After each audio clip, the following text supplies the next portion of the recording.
PM આવાસ પર કોંગ્રેસના ધરણાને લઈને મોટા સમાચાર મળી રહ્યા છે। ધરણા સ્થળ પર પહોંચેલા અખિલેશ યાદવને પોલીસે હટાવ્યા। અખિલેશ યાદવને પોલીસે ડિટેન કર્યા। ધરણા સ્થળથી કોંગ્રેસના નેતાઓને દૂર કરવામાં આવી રહ્યા છે। કેટલાક કોંગ્રેસના નેતા અને કાર્યકરોની અટકાયત કરવામાં આવી છે। કોંગ્રેસી કાર્યકરોની અટકાયતના પગલે જબરદસ્ત વિરોધ। કોંગ્રેસ સમર્થકો પોલીસ વાન આડે સૂઈ જઈને વિરોધ નોંધાવી રહ્યા છે। દ્રશ્યો તમે સીધા સ્ક્રીન ઉપર જોઈ રહ્યા છો। દિલ્હીના દ્રશ્યો છે જે કોંગ્રેસ ના કાર્યકરો અને કોંગ્રેસના નેતાઓ પીએમ આવાસની બહાર છેલ્લા 2.5-3 કલાકની આજુબાજુથી વિરોધ કરી રહ્યા છે। અખિલેશ યાદવ જ્યારે આ વિરોધમાં પહોંચ્યા તો એમને ત્યાંથી હટાવવામાં આવ્યા અને ડિટેન કરવામાં આવ્યા છે। ધરણા સ્થળ ઉપર અખિલેશ યાદવ પહોંચ્યા હતા। અત્યારે અફરાતફરી પણ સર્જાઈ ગઈ છે। પોલીસ અને કોંગ્રેસના કાર્યકરો વચ્ચે સામાન્ય ઘર્ષણ જેવી સ્થિતિ પણ સર્જાઈ છે।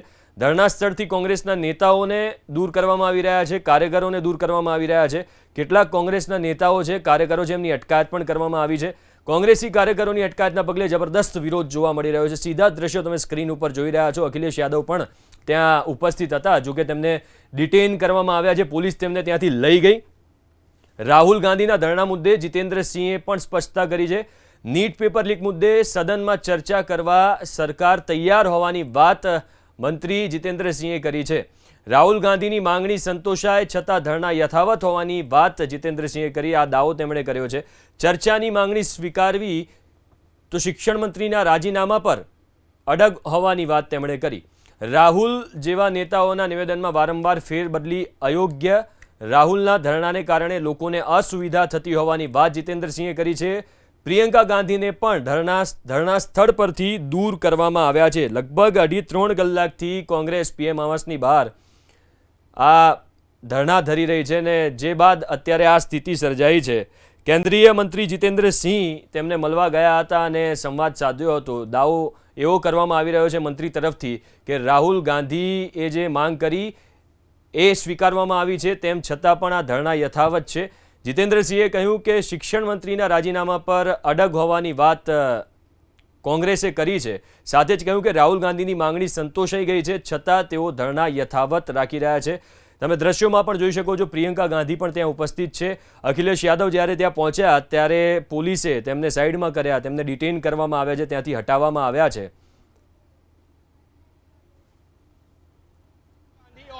मैंने अखिलेश यादव को हटाते हुए देखा गया है। 2 अलग अलग बसेस में, एक बस में अखिलेश यादव आगे बैठे हुए थे जिसमें जो है वो पहली बस निकली है और उसी के 2 मिनट के अंदर एक दूसरी बस निकली है जिसमें राहुल गांधी थे। तो राहुल गांधी जो प्रधानमंत्री आवास पर यहाँ पर धरने पर पहुंचे थे उनको हटाया गया है, लेकिन अभी भी हमको यहाँ पर एक मूवमेंट नजर आ रहा है। अभी भी कुछ लोगों को हटाने की कोशिश जारी है।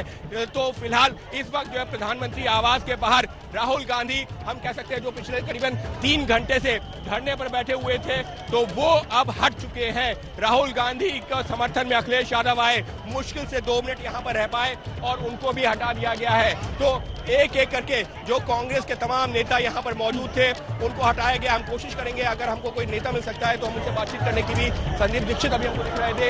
तो फिलहाल एक एक करके जो तमाम नेता हैं इस वक्त उनको हटाया जा रहा है। पुलिस इस वक्त अलर्ट मोड में है और ये कहा जाए एक्शन मोड में, तो कहना गलत नहीं होगा। और देखिए एक और तस्वीर, ये एक पीछे एक और बस और उसमें किसको ले जा रहे हैं? प्रियंका जी गई, तो देखिए प्रियंका गांधी को भी हटा दिया गया है। और अब जो है जो बाकी के सुप्रिया श्रीनेट इस वाली बस में बैठी हुई हैं, तो सुप्रिया श्रीनेट हमको इस बस में बैठी हुई नजर आ रही हैं। तो एक एक करके तमाम लोगों को हटा दिया गया है। अब तस्वीर क्या है, मान आइए एक तस्वीर दिखा देते जहां पर ये प्रदर्शन हो रहा था, जहां पर राहुल गांधी, मल्लिकार्जुन खड़गे, प्रियंका गांधी बैठी हुई थी। अब यहाँ क्या तस्वीर है, अब देखिए यहाँ पर सिर्फ आपको सुरक्षाकर्मी नजर आएंगे क्योंकि तमाम नेताओं को हटा दिया गया है। अभी भी क्या कोई जो नेता जी नहीं, अभी जो 2-4 जो कार्यकर्ता हैं वो यहाँ पर है। केसी वेणुगोपाल अभी भी यहाँ पर हैं। अब उनको हटाने की कार्रवाई है, लेकिन ये तस्वीरें हैं कहाँ की?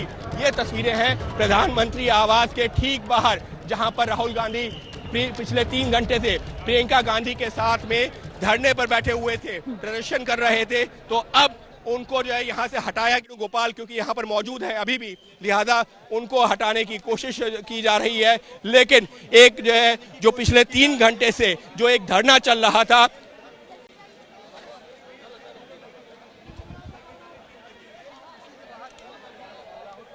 તો જેમ તમે સાંભળ્યું, અમારા સંવાદદાતા પણ કહી રહ્યા છે, હાલ જે તમામ કાર્યકરો હતા અને નેતાઓ હતા કોંગ્રેસના, રાહુલ ગાંધી, પ્રિયંકા ગાંધી સમેત, એ તમામને ત્યાંથી હટાવી લેવામાં આવ્યા છે. કેટલાક કાર્યકરો હજુ પણ ત્યાં ઉપસ્થિત છે, જેમને હટાવવા માટે પોલીસ સતત પ્રયાસ કરી રહી છે. અફરાતફરીની સ્થિતિ સર્જાઈ ગઈ છે.